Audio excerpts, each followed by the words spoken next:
Voilà, on va, si vous voulez bien, lire maintenant dans la parole de Dieu, dans le livre de la Genèse. Dans le livre de la Genèse, j'aimerais lire maintenant ce passage concernant, alors il y a un animal. J'aimerais ce matin vous parler d'un animal, alors il y a qui est décrit dans la parole de Dieu. Et évidemment, donc, les animaux ont beaucoup à nous apprendre. Et spécialement, donc, cet animal s'appelle le chameau. Le chameau. On va, si vous voulez bien, dans Genèse, au chapitre 24, à partir du verset 10. Alléluia, gloire au Seigneur. Si Armand voudrait mettre l'acétate sur le chameau, hein, amen. Juste ce matin, on va avoir. Oui, je les ai mis ici. Non, ils ne sont pas là. Le chameau n'est pas là, il n'est pas dans les tables. Bon. Il doit être quelque part parce que. Ah, il n'y a pas de chameau. Bon, en tout cas, on force un chameau. Non, non. C'est bon. Genèse, chapitre 24, verset 10. Le serviteur prit 10 chameaux parmi les chameaux de son seigneur et il partit, ayant à sa disposition tous les biens de son seigneur. Il se leva et alla en Mésopotamie, à la ville de Nakkar. Il fit reposer les chameaux sur leurs genoux, hors de la ville, près d'un puits, au temps du soir, au temps où sortent celles qui vont puiser de l'eau. Et il dit, Éternel, Dieu de mon Seigneur Abraham, fais-moi, je te prie, rencontrer aujourd'hui ce que je désire.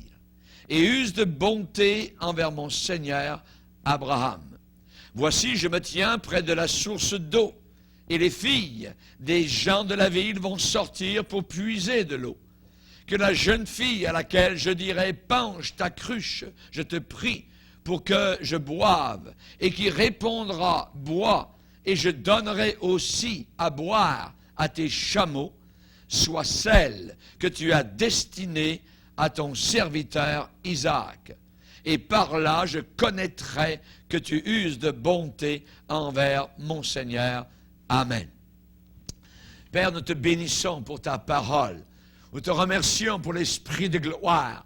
Cette parole qui est une lampe à nos pieds, une lumière sur notre sentier, puisse continuer à nous éclairer. Nous avons tant besoin dans un monde qui de plus en plus est obscur, ténébreux, un monde qui se dirige dans un face-à-face avec son Créateur. Nous te demandons, Seigneur, que nous puissions nous préparer, que nous puissions tirer exemple des animaux, Seigneur. Dans la parole, tu nous parles de certains animaux et il y a des leçons à tirer de eux. Nous te demandons, Seigneur, que nous puissions comprendre. Nous savons qu'à l'époque de Noé, les animaux avaient entendu ta voix et les hommes avaient refusé de l'entendre. Aide-nous à être plus intelligents que les animaux. On nous dit que nous descendons des animaux. Non, nous descendons de toi. Tu nous as créés. C'est toi, Seigneur, qui est notre Créateur et nous le reconnaissons. Et nous te prions, Seigneur, que ce matin ta parole puissante puisse nous aider à saisir la sagesse au travers du chameau. Nous te le demandons, Père, dans le nom puissant de Christ Jésus. Amen. Et tout le peuple dit Amen. Amen. Gloire à Dieu. Vous pouvez vous asseoir, frères et sœurs. Alléluia. Gloire à Dieu. Nous allons parler, évidemment, donc, de certains animaux. C'est une leçon de choses. Alors, il y a que nous allons voir aujourd'hui, une partie ce matin et une partie, donc, ce soir. Pourquoi je vous parle de cela? Évidemment, parce que le chameau a beaucoup à nous apprendre. Le chameau est un animal qui est capable de vaincre le désert. Et le monde dans lequel nous sommes est un désert. Comment fait le chameau pour vaincre le désert? pour passer au travers de grandes distances désertiques du Sahel. Il y a des animaux dans le Sahel, évidemment, qui sont très hauts sur pattes. Et j'en ai vu, moi, un jour, lorsque j'enseignais dans une école biblique proche du Sahel, au nord du Burkina Faso, là où il fait 50 degrés, là où c'est terriblement chaud. Je me rappelle avoir été emmené, donc, on était parti le matin de bonne heure de la capitale. On a voyagé, donc, pendant des heures et des heures pour arriver proche aux bordures du désert, spécialement du Sahel. Et voilà, arrivé dans le petit village où se trouvait une école biblique, je me rappelle avoir été impressionné. J'étais assis dans la voiture et juste là, dans la rue, était en train de passer quelque chose et je voyais uniquement les pattes. Le dessus était plus haut parce que c'est très élevé, évidemment, donc en stature. C'était des chameaux. Voilà, donc une caravane de chameliers qui était en train de passer. C'est très, très impressionnant, évidemment. Donc, on peut les voir dans nos zoos, ici, quelque part, à Granby, là aussi. Mais quand vous les voyez directement dans leur habitat naturel, évidemment, c'est très impressionnant. On les appelle des longs courriers. Les longs courriers du désert. Ce sont des animaux capables de traverser sous des chaleurs accablantes, sans boire, voyez, des distances inimaginables, et ils marchent avec persévérance au travers, donc, des heures de la journée. La Bible parle. Elle parle des animaux. Vous voyez, elle parle sur les animaux. Et certains animaux de la Bible sont glorifiés par Dieu lui-même, qui en est le créateur. Et nous voyons que la Bible parle sur des animaux qui sont cités directement par Dieu. Jésus lui-même en a parlé. Il a dit, regardez les oiseaux du ciel. Vous voyez, ils n'ont pas de nid, ils ne moissonnent pas, et votre Père les nourrit. Évidemment, c'est un exemple pour nous, à ne pas nous faire, évidemment, du souci. Jésus a dit, les renards ont des tanières, voyez, et les oiseaux du ciel ont des nids, mais le Fils de l'homme n'a pas où reposer sa tête, voyez. Donc Jésus a employé l'exemple de certains animaux, et on voit que c'est le psalmiste qui dit, le passereau et l'hirondelle trouvent un nid où donc se reposer, mais moi, Seigneur, je n'ai aucun endroit pour me reposer. Dans un temps terrible, évidemment, donc, le psalmiste regardait vers les oiseaux et les hirondelles. On sait que les animaux sont sortis directement des mains du Créateur. Et c'est Dieu qui un jour a fait un cours à Job, spécialement, cours d'histoire naturelle. Au cours de son épreuve, on voit que Dieu est venu vers Job et lui a parlé et lui a dit, est-ce que c'est toi, Job, qui chasse la proie pour la lionne? Est-ce que c'est toi, Job, qui prépare au corbeau sa pâture? Est-ce que tu sais, Job, quand les chèvres sauvages font leurs petits? Job, est-ce que tu as déjà observé les biches quand elles mettent bas? Qui est-ce qui met en liberté l'âne sauvage? Le buffle veut-il être à ton service? L'aile de l'autruche se déploie joyeuse, et ainsi de suite. Est-ce toi, Job, qui donne la vigueur au cheval?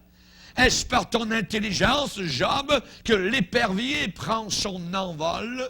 Est-ce par ton ordre que l'aigle s'élève et qu'il place son nid sur les hauteurs? Quel cours magistral! Quel cours magistral! Job est là, vous voyez, il ne pense plus à son bobo, tout ça, Dieu lui parle de choses qui sont au-dessus de sa portée. Dieu est en train de lui parler de sa grandeur. Et on voit dans le livre de Job, au chapitre 12, où il est dit, interroge les bêtes. Interroge les bêtes, elles t'instruiront. Regarde bien le domaine animal. Il y a des choses qui se passent dans ce domaine-là qui peuvent te rendre sage. Interroge les bêtes, elles t'instruiront. Interroge les oiseaux du ciel, ils te l'apprendront. Parle à la terre, elle va t'instruire. Nous voyons évidemment donc que le dominateur du genre animal, qui est-ce sur la terre? C'est l'homme. C'est l'homme qui est le dominateur du genre animal. Et dans le psaume 8, particulièrement, David va écrire, il va parler de cela en disant, mais Seigneur, qu'est-ce que l'homme pour que tu te souviennes de lui, du Fils de l'homme, pour que tu prennes garde à lui? Tu l'as couronné de gloire et de magnificence. Tu lui as donné la domination sur les œuvres de tes mains. Qui domine sur les œuvres des mains de Dieu? L'homme. C'est l'homme. Tu lui as donné la domination sur les œuvres de tes mains. Tu as tout mis sous ses pieds, les brebis comme les bœufs et les animaux des champs, les oiseaux du ciel, les poissons de la mer, tout ce qui parcourt les sentiers des mers. L'homme domine sur le monde animal. Et nous allons voir ce matin, évidemment, que ceux qui sont assujettis à l'homme, eh bien, ont beaucoup à nous apprendre. Par exemple, Proverbe 6 va parler de la fourmi. Est-ce que Dieu s'intéresse à la fourmi? Non, Dieu s'intéresse à celui qui est paresseux. Et il dit, va vers la fourmi. Et regarde la fourmi qui va, qui vient, qui travaille d'un côté et d'autre. Elle n'a aucun superviseur. Et pourtant, elle travaille avec force, avec vivacité. Ça, c'est dans le livre des Proverbes, voyez. Nous lisons des choses comme cela qui nous intéressent. Va vers la fourmi paresseux, considère ses voies et deviens sage. Deviens sage. Ce qui veut dire que le monde animal nous apporte aussi une sagesse si nous savons bien regarder. Elle n'a aucun chef, elle n'a aucun inspecteur, elle n'a aucun maître, la fourmi. Elle prépare en été sa nourriture. Elle amasse pendant la moisson de quoi manger. Paresseuse, jusqu'à quand seras-tu couché? Vas-tu dormir? Quand te lèveras-tu de ton sommeil? Un peu de sommeil, un peu d'assoupissement, un peu croiser les mains pour dormir. Et la pauvreté te surprendra comme un rôdeur qui te surprend. Et la disette va te surprendre, voyez, ainsi de suite. Donc on voit que la parole de Dieu nous demande d'aller aussi vers le monde animal pour essayer de prendre certaines leçons. Dans le livre des Proverbes, au chapitre 30, on nous parle, il y a sur la terre 4 animaux petits et cependant des plus sages. Tiens, cependant des plus sages, même les petits, voyez. Il est dit, les fourmis, peuple sans force, préparent en été leur nourriture. Voyez. Combien de personnes ne se préparent même pas à rencontrer Dieu? Ils ne préparent rien du tout. Ils préparent leur avenir à l'école, quelques années. Ils préparent leur mariage, s'il y en a encore qui y croient. Ils préparent leur retraite, voyez. Et à la retraite, ils ne préparent plus rien. Et ensuite, à la mort, rien du tout. Rien. C'est complètement insensé. Et pourtant, les fourmis préparent en été leur nourriture pour le futur.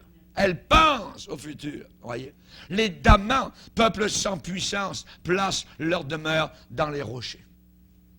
Dans les rochers, à l'intérieur des rochers. Comme ça, les animaux sauvages ne peuvent pas arriver à les prendre. Les sauterelles n'ont pas de roi et elles sortent toutes par division. Le lézard saisit avec les mains et se trouve dans les palais des rois. Le lion, le héros des animaux, a une belle allure. 4 qui ont une belle démarche. Le lion ne reculant devant quoi que ce soit. Le cheval tout équipé et le bouc. On nous parle des animaux dans la parole de Dieu. Ce matin, aujourd'hui, on va parler du chameau et on va dire souvent l'expression quand on rencontre quelqu'un, quel fichu caractère de chameau. Elle a un caractère de chameau, voyez. Ou il a un caractère de chameau, voyez. Ça veut dire c'est un caractère horrible, voyez, un caractère inimaginable, parce que les chameaux ont tout un caractère, voyez, tout un caractère. Et on voit évidemment donc que si nous voulons vivre heureux, il faut découvrir, il faut chercher ce qui est édifiant, ce qui est positif et digne de louange en celui ou celle qui est en face de nous. Si vous cherchez toujours les mauvaises choses, les défauts, vous allez en trouver, voyez. Tout le temps, il y a des défauts partout. Alors il faut trouver autre chose. Et dans le chameau, on peut trouver ses défauts. Mais nous allons parler spécialement aujourd'hui de certaines qualités qu'il peut avoir, voyez. Nous chantons dans l'église, il faut traverser le brûlant désert, s'il faut traverser le brûlant désert, eh bien, Seigneur, tu es là. Tu ne m'abandonnes pas dans le désert. La première chose que nous allons voir pour un chameau, c'est que pour être monté par son maître, le chameau doit absolument se mettre à genoux. Le chameau doit se mettre à genoux pour être monté par son maître. On ne peut pas imaginer le maître, le chamelier, porter une petite échelle, voyez, qui va jusqu'en haut, voyez, puis là, monter pour arriver et s'asseoir ensuite sur le chameau et ensuite laisser tomber l'échelle. Voyez, non. C'est le chameau qui est très élevé en stature et en pattes qui doit descendre et se mettre à genoux. Et le chameau se met à genoux sur l'ordre du chamelier, de celui qui va le monter. Il doit se laisser aller à terre. Et là, d'une enjambée, vous montez sur le chameau. Et vous lui redemandez de se relever. Ça nous parle d'humilité. L'humilité. Il ne peut pas y avoir d'orgueil avec le mot chrétien. Le mot chrétien et le mot orgueil ne vont pas ensemble. Nous servons un maître qui est doux et humble de cœur. Et pour porter Christ, nous les chameaux, pour porter Christ dans nos cœurs, le Christ est à genoux. À genoux. Et ce n'est qu'à partir de là que le maître pourra nous monter. Que ma prière soit comme l'encens du soir. L'apôtre Paul va dire, je fléchis les genoux devant le Père. Je fléchis les genoux devant le Père duquel tire son nom toute famille. Je fléchis les genoux. Un chameau, pour être monté par son maître, doit se mettre à genoux. Il se laisse à terre. Il doit non pas rester debout avec son orgueil, non, sur l'ordre du chamelier, il descend à terre. Dans le psaume 95, il est déclaré, prosternons-nous devant le Seigneur, fléchissons le genou devant l'Éternel, notre Créateur. C'est quand la dernière fois que vous avez fléchi les genoux devant Dieu? Il est vrai que nous pouvons prier debout, la situation, je dirais, la position n'est pas d'une si grande importance que cela, mais cependant, nous voyons qu'une position de prière, généralement, est une position à genoux. Lorsque l'apôtre Paul a fait ses adieux, spécialement à Éphèse, les anciens sont venus le raccompagner jusqu'au bord de la mer, et il est dit qu'ils se mirent à genoux. Ils se mirent tous à genoux, et ils pleurèrent tous ensemble, se serrant les uns contre les autres. Pourquoi? Parce que Paul avait dit qu'il ne le reverrait plus ici-bas sur terre. Je sais que vous ne reverrez plus mon visage. Ils sont mis à prier. Alléluia. Ils savaient qu'ils se reverraient un jour là-haut dans le ciel. Anne a fléchi les genoux. Elle a prié. Elle était stérile. Elle ne pouvait pas porter d'enfant. Et elle était persécutée par une autre concubine qui était là sous la même tente. Et le Seigneur a répondu, lui a donné un fils. Elle l'a appelé Samuel. Elle a fléchi les genoux. Élie a demandé la sécheresse. Il a fléchi les genoux et il a eu cette sécheresse. Il a fléchi les genoux et il a prié pour la pluie. Et la pluie est venue après 3 ans et demi d'immense sécheresse. Quand on fléchit les genoux, Dieu répond. Ézéchias, un roi d'Israël, environné, la ville entière, environné par les armées babyloniennes. Il fléchit les genoux, il prie avec le peuple, il prie avec Ésaïe, il monte au temple, ils sont devant Dieu, ils pleurent, ils intercèdent. Et le matin, Ézéchias se lève et regarde au-dessus des murailles. Et il y avait 185 000 morts autour des murailles. Dieu avait tué toutes ces armées ennemies qui étaient venues combattre le roi Ézéchias. La prière. Moïse a fléchi les genoux. Seigneur, fais-moi voir ta gloire. Et il l'a vu. Dieu lui l'a montré. L'église de Jérusalem priait pour leur pasteur en prison. Tous ont fléchi les genoux dans l'humilité, dans les pleurs. Seigneur, s'il te plaît, notre pasteur a été mis en prison. Demain, possiblement, sa tête va être coupée. Dieu a répondu et a ouvert les 3 portes de fer de la prison de Jérusalem. Que Dieu soit glorifié. Alléluia. Chers amis, Daniel était un homme à Babylone et il est dit que 3 fois par jour, il se mettait à genoux. Et lorsque les temps ont été durs, lorsqu'on lui a interdit de prier, ça dit qu'il continuait comme il le faisait auparavant. S'il y a une chose que le chrétien ne doit jamais, au grand jamais, mettre de côté, c'est sa vie de prière. Si nous voulons être montés par Jésus, il faut que nous fléchissions les genoux devant notre Créateur et notre Sauveur. Alléluia. Les apôtres devant les besoins, devant l'Église qui grandissait, ont dit, nous allons faire quelque chose, nous ne pouvons pas nous occuper de ces choses-là, les tables, les repas, ainsi de suite. Il y avait toutes sortes de choses qui se passaient dans l'Église chrétienne jeune à Jérusalem. Ils ont dit, nous allons nous appliquer, nous allons continuer à nous appliquer à la prière et à la parole, au ministère de la prière et de la parole. Amen. Ils ont vu les priorités qu'ils devaient conserver. Et nous ne devons jamais baisser nos standards. À la demande de son maître, le chameau se met à genoux. Que nous demande Jésus-Christ dans les temps très troublés que nous vivons aujourd'hui? Jésus l'a dit. Veillez donc et priez en tout temps, afin que vous ayez la force d'échapper à ces choses-là. Beaucoup de chrétiens n'échapperont pas parce qu'ils n'ont pas de vie de prière, parce qu'ils ne fléchissent pas les genoux. Il faut que nous soyons non pas dans le groupe des vierges folles, mais du groupe des vierges sages. Amen.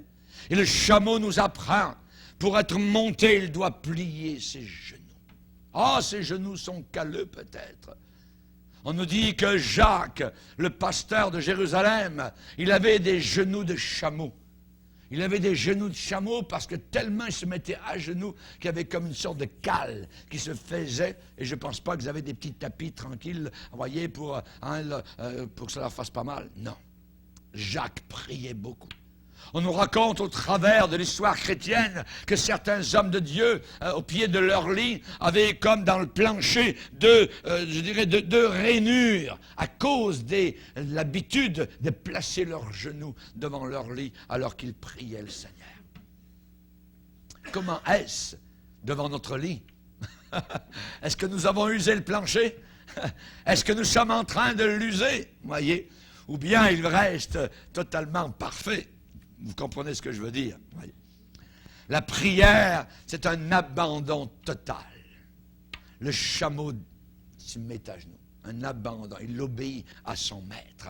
Un abandon total à la personne de Jésus-Christ. Il est dit, offrez vos corps, offrez-les à Jésus-Christ comme un sacrifice tout à fait raisonnable. Il n'y a rien d'extraordinaire. Donnez vos corps au Seigneur Jésus-Christ. Tu m'as formé un corps, ô Dieu, pour faire ta volonté. Amen. Pas la mienne. Faire la volonté du Seigneur. C'est le véhicule que Dieu nous a donné ici-bas sur cette terre pour faire sa volonté. Jésus dit, il faut toujours prier, ne pas se relâcher. Ne pas se relâcher. Amen. Ne pas se relâcher. Une vie de prière, c'est cela qui va ouvrir le chemin de nos cœurs vers Jésus-Christ. C'est cela qui va permettre à notre Maître de prendre la direction de notre existence. Le chamelier, il monte son chameau, le conduit comme il veut et là où il le désire. Et pour être conduit par le Seigneur, eh bien, il faut que nous ayons une vie de communion avec lui. Amen.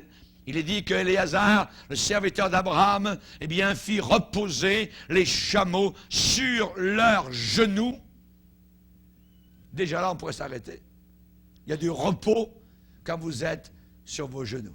Vous pouvez partir en vacances au bout de la terre, aller dans les clubs de ceci et de cela, et ainsi de suite, et sous les palmiers, cocotiers, ainsi de suite, et vous revenez complètement brisé, complètement fatigué, épuisé. Pourquoi? Parce que le repos ne se trouve pas là.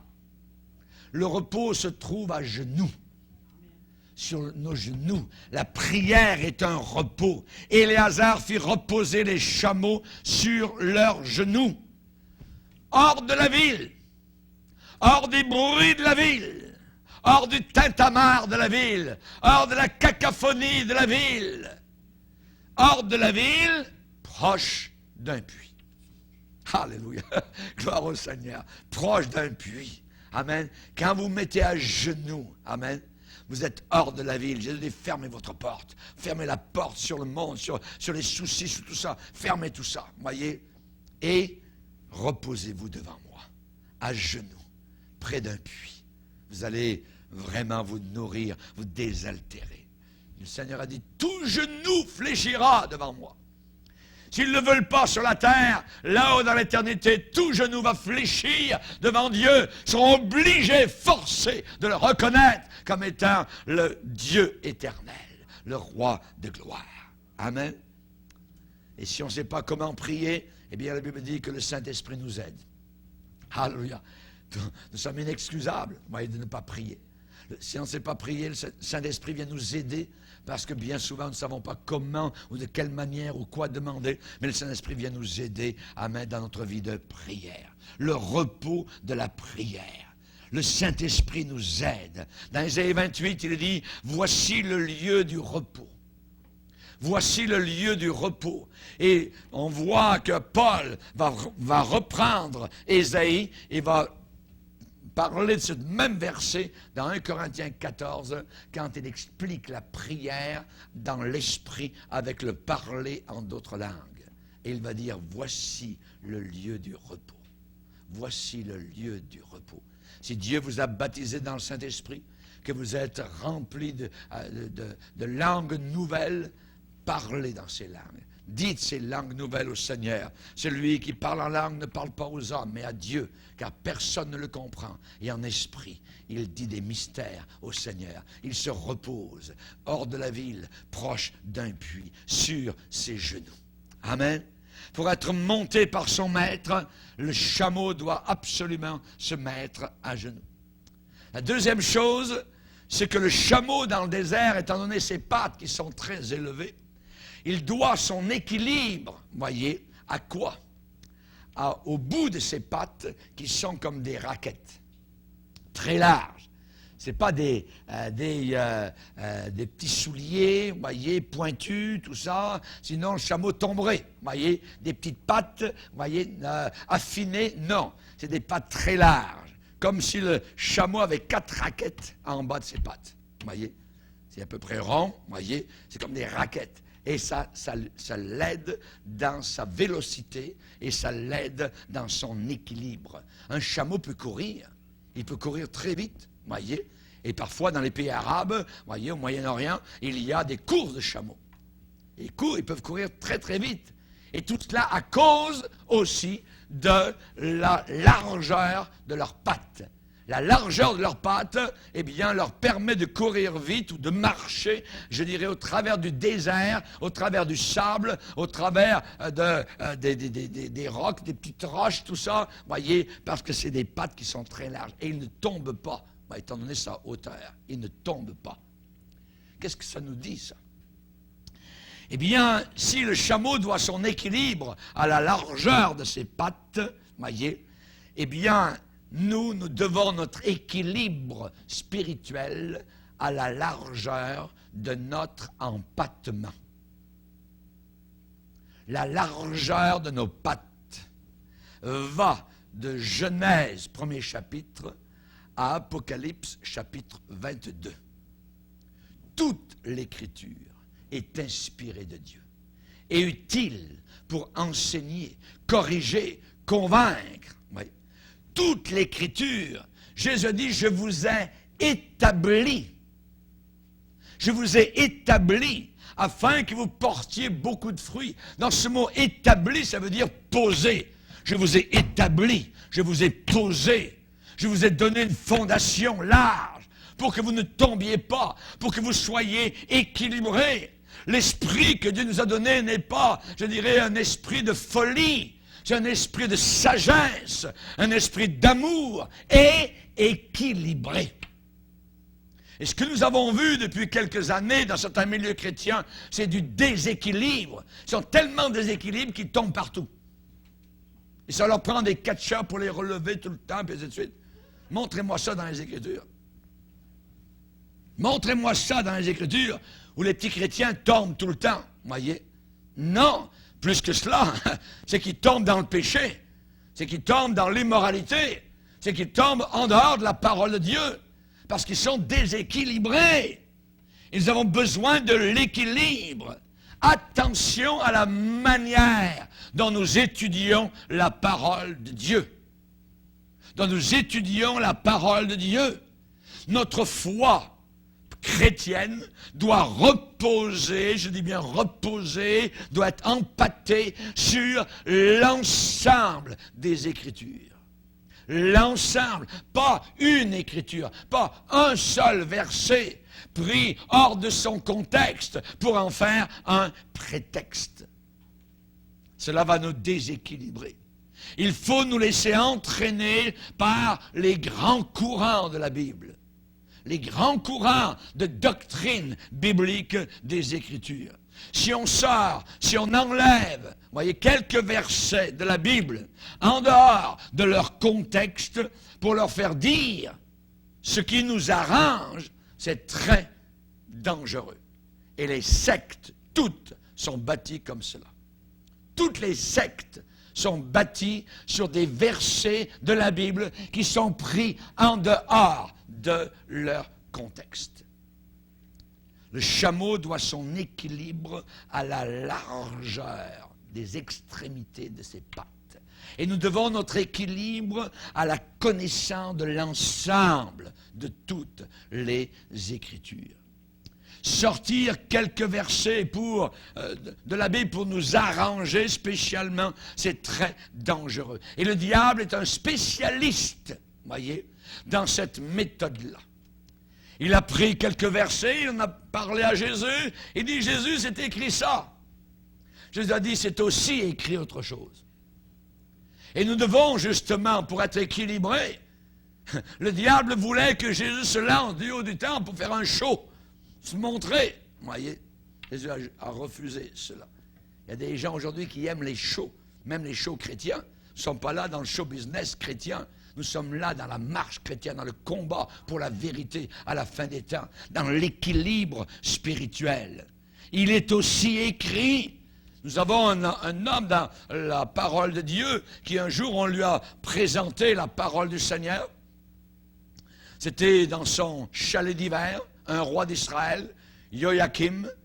Et lorsqu'on lui a apporté la parole de Dieu, il a commencé à lire quelques pages. Ensuite, il est allé chercher un petit couteau, un petit canif. Il a mis le canif dans tout ça et il a jeté ça dans son brasero, dans le feu qui brûlait dans sa cheminée. Il a dit ça, j'en veux pas. Aujourd'hui, il y a beaucoup de gens qui lisent la parole de Dieu, mais ils la prennent comme ils le désirent. Et ils en déchirent quelques pages. Ah, ça c'est plus bon, ça. Ça, c'est plus bon, tout ça. Pouf, au feu, au feu. Ça, c'est terrible. Ça, c'est se moquer littéralement du Seigneur. Toute l'Écriture est inspirée de Dieu et nous devons bien, justement, comprendre les Écritures. C'est la raison pour laquelle nous avons des pasteurs. Quelqu'un qui dit, moi, je lis la Bible à la maison, ça ne veut rien dire. Rien. Pourquoi? Parce que si la personne lit sa Bible à la maison pendant des mois et des années, sans aller à aucune église, sans être supervisée par aucun pasteur, cette personne va s'égarer. Parce que la Bible dit que Dieu a établi des ministres. Pourquoi? La Bible dit pour ne plus être des enfants flottants et emportés à tout vent de doctrine, par la tromperie des hommes, par leur ruse dans les moyens de séduction. C'est la raison pour laquelle on a besoin d'une assemblée.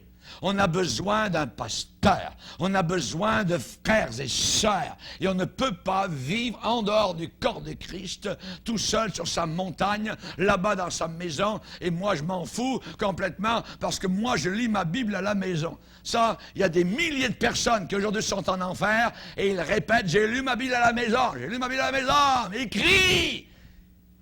Ils ne sont pas sauvés. Ils ont été égarés par toutes sortes de sectes. Chers amis, la parole de Dieu nous déclare dans Jérémie 23, vous tordez les paroles du Dieu vivant. Avoir une Bible, c'est bien, ça ne veut rien dire. Parce qu'on peut lire la Bible et on peut tordre. Pour l'un, ça veut dire une chose, pour l'autre, ça veut dire autre chose.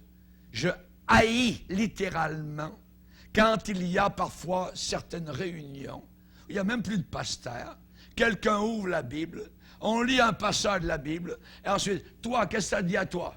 Moi, ça me dit ça, moi, ce verset. Et toi, ce verset, moi, ça me dit autre chose. Non, c'est pas ça. L'autre, il n'a pas raison. Et toi, qu'est-ce que ça dit, ce verset-là?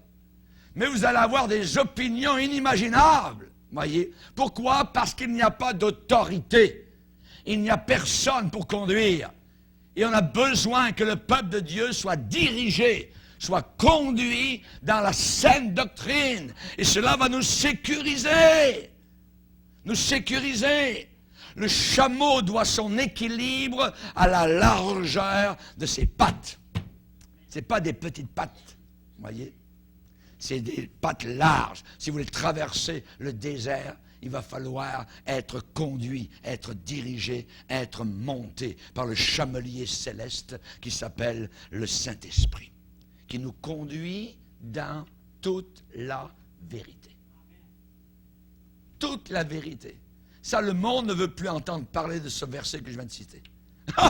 Toute la vérité! Nous avons nos Pilates autour de nous qui se tournent vers nous et qui nous disent qu'est-ce que la vérité? Notre combat à nous aujourd'hui, il est dans ce sens-là, pour la vérité. Jude nous dit de combattre pour la vérité qui a été donnée aux saints une fois pour toutes. Quand est-ce que j'ai été sauvé? Quand j'ai connu la vérité. La vérité vous libérera. C'est la vérité qui libère. Le mensonge a servi. Vous tordez les paroles du Dieu vivant. C'est Jacob qui a dit à un de ses fils, Ruben, instable comme les eaux. Instable, l'instabilité. Ruben était tellement instable qu'il est allé coucher avec la concubine de son père. Et son père lui a dit, tu n'auras pas la prééminence. Tu es instable comme les eaux. Un jour c'est ça, un autre jour c'est comme ça. Non, il faut être stable. Il faut être stable. C'est parce qu'il y a des gens stables ici dans cette assemblée qu'il y a une assemblée. Si tous étaient des instables, voyez, il n'y aurait pas d'assemblée.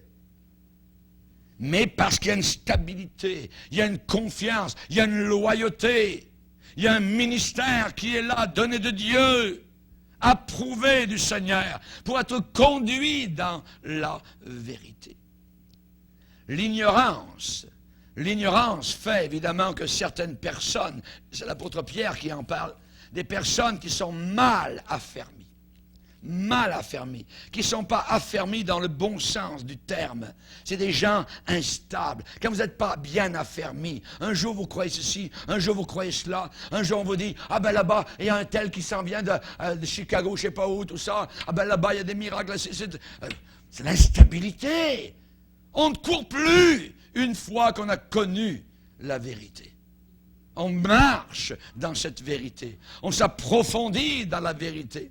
Il y a des gens qui cherchent la vérité. C'est des chrétiens, ils cherchent la vérité. Mon œil, on a trouvé la vérité. C'est Jésus. Et maintenant, je veux continuer dans cette vérité. Alléluia.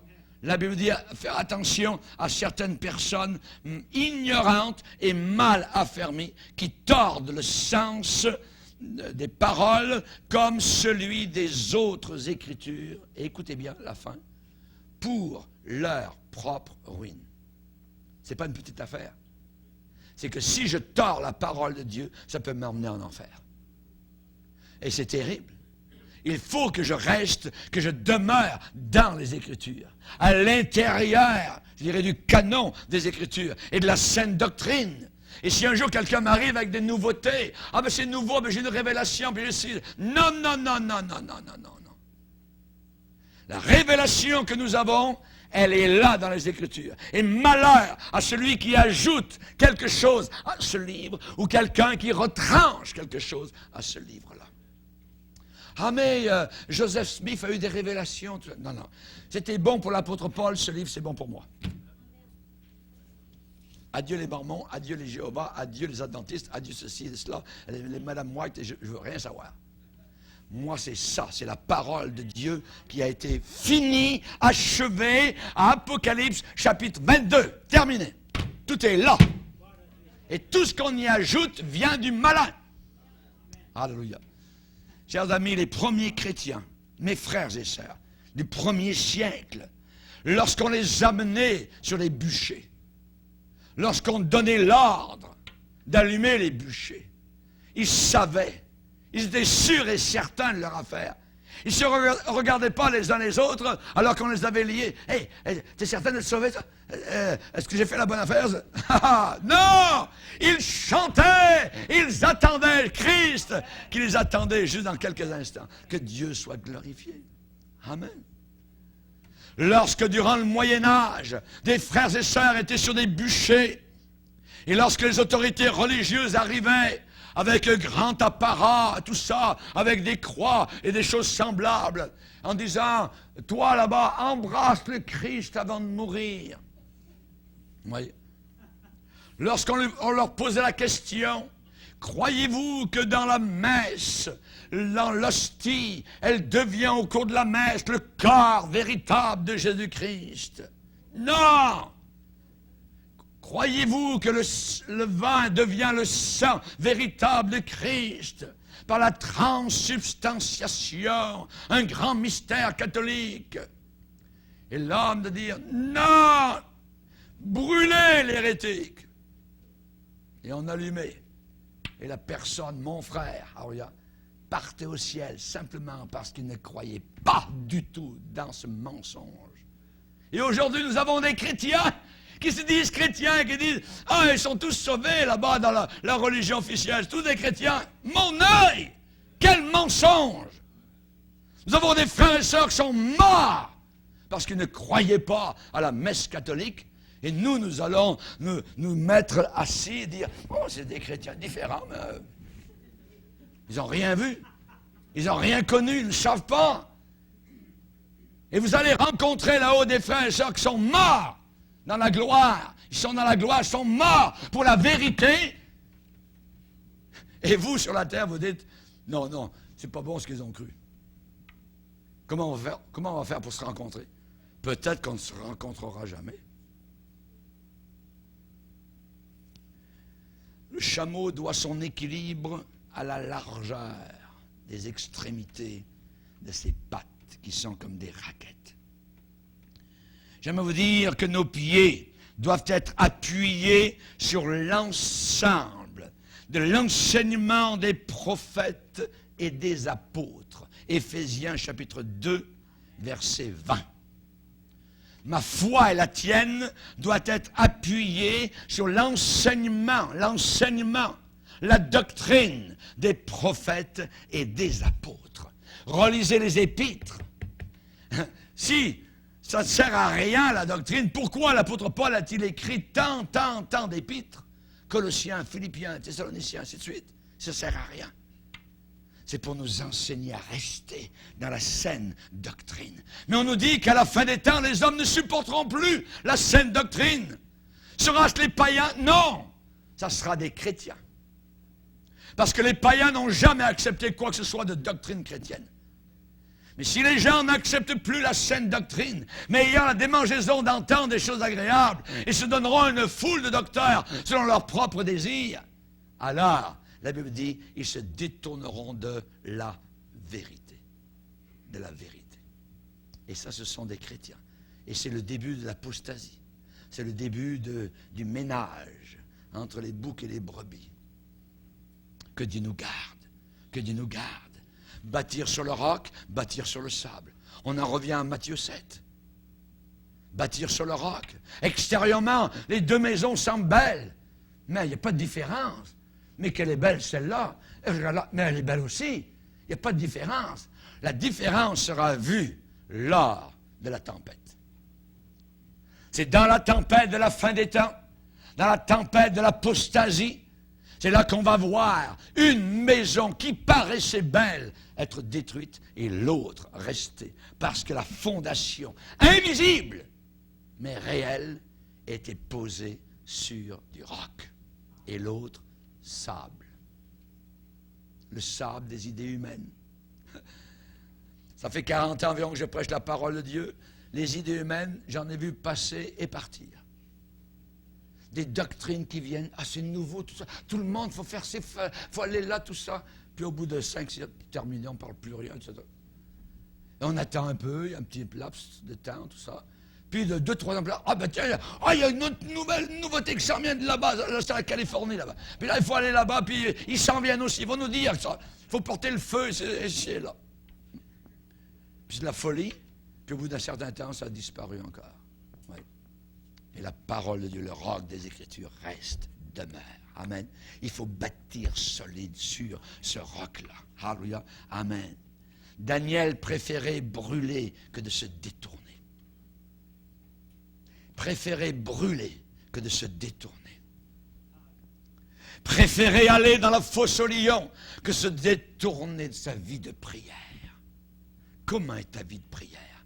Est-elle tout chambranlante? Est-ce que ça ressemble à un jardin qui avait une barrière, mais la barrière est tombée, détruite? Est-ce qu'il y a des chiens dents, des mauvaises herbes qui poussent partout? Est-ce qu'il y a quelques fleurs ici et là, mais elles vont être étouffées? À quoi ressemble ta vie de prière? Nous ne devons jamais nous enliser dans ce que j'appelle des vains babillages. Blablabla, blablabla. Des vains babillages. Nous avons besoin d'une stabilité. Être stable.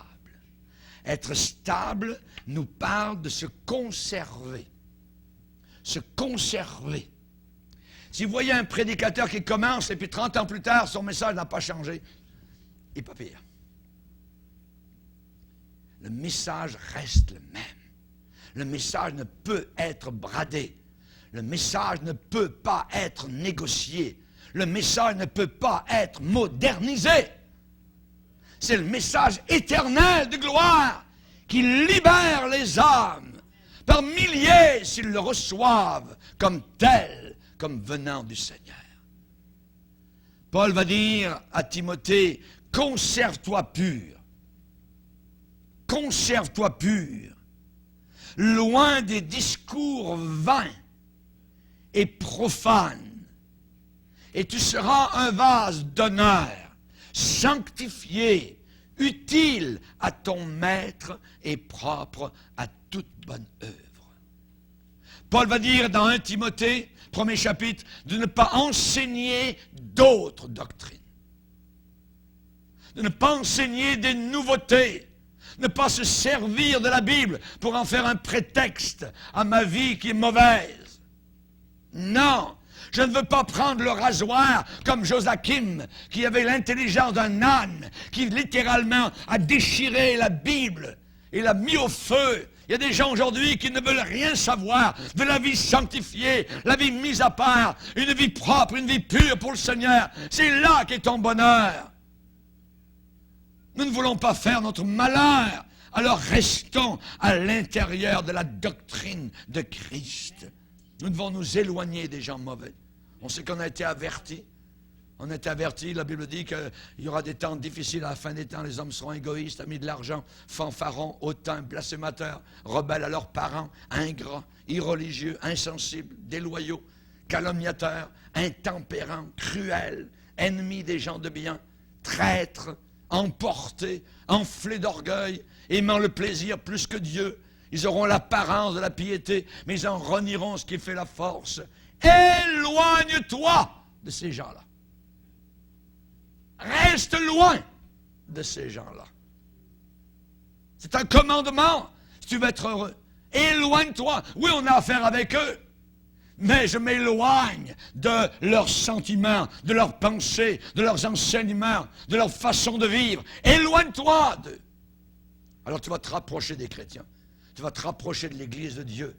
Amen. On a besoin les uns des autres dans les temps terribles dans lesquels nous vivons aujourd'hui. Éloigne-toi. Fuis les passions de la jeunesse. Des fois, on pourrait dire, ah ben ça c'est bon, c'est un bon verset pour les jeunes. Non, c'est un bon verset pour les jeunes et pour les vieux. Fuis les passions de la jeunesse. Heureux l'homme qui ne marche pas selon le conseil des méchants, qui ne s'arrête pas sur la voie des pécheurs, qui ne s'assied pas en compagnie des moqueurs, mais qui trouve son plaisir dans la loi de l'Éternel, dans la parole de Dieu, et qui la médite jour et nuit. Il est comme un arbre planté, gloire au Seigneur, près d'un courant d'eau, rafraîchi. Que Dieu soit béni. Amen. Et dans Tite, en terminant, on va le lire, si vous voulez bien, dans Tite chapitre 3. Tite chapitre 3, verset 8. Il est dit, cette parole est certaine, et je veux que tu affirmes ces choses, afin que ceux qui ont cru en Dieu s'appliquent à pratiquer de bonnes œuvres.